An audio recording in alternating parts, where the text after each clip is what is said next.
1 Samuel 10.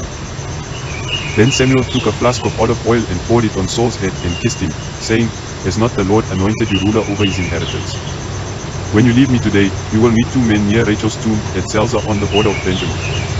They will say to you, The donkeys you set out to look for have been found. And now your father has stopped thinking about them and is worried about you. He is asking, What shall I do about my son?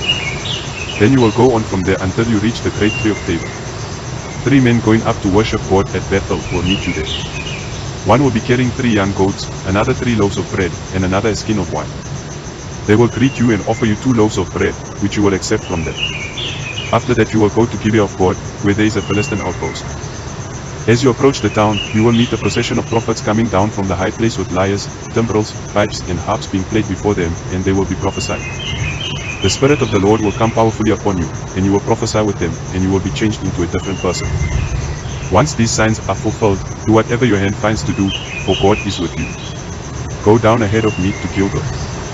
I will surely come down to you to sacrifice burnt offerings and fellowship offerings, but you must wait 7 days until I come to you and tell you what you are to do. As Saul turned to leave Samuel, God changed Saul's heart, and all these signs were fulfilled that day. When he and his servant arrived at Gibeah, a procession of prophets met him, the Spirit of God came powerfully upon him, and he joined in their prophesying. When all those who had formerly known him saw him prophesying with the prophets, they asked each other, What is this that has happened to the son of Kish? Is Saul also among the prophets? A man who lived there answered, And who is their father? So it became a saying, Is Saul also among the prophets? After Saul stopped prophesying, he went to the high place. Now Saul's uncle asked him and his servant, Where have you been? Looking for the donkeys, he said. But when we saw they were not to be found, we went to Samuel. Saul's uncle said, Tell me what Samuel said to you. Saul replied, He assured us that the donkeys had been found. But he did not tell his uncle what Samuel had said about the kingship.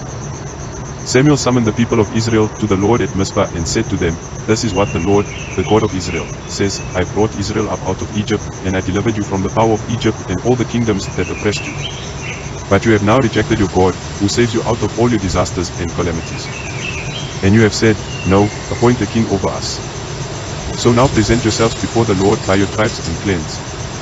When Samuel had all Israel come forward by tribes, the tribe of Benjamin was taken by lot. Then he brought forward the tribe of Benjamin, clan by clan, and Matri's clan was taken. Finally Saul son of Kish was taken. But when they looked for him, he was not to be found. So they inquired further of the Lord, Has the man come here yet?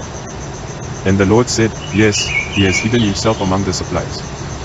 They ran and brought him out, and as he stood among the people he was a head taller than any of the others. Samuel said to all the people, Do you see the man the Lord has chosen? There is no one like him among all the people.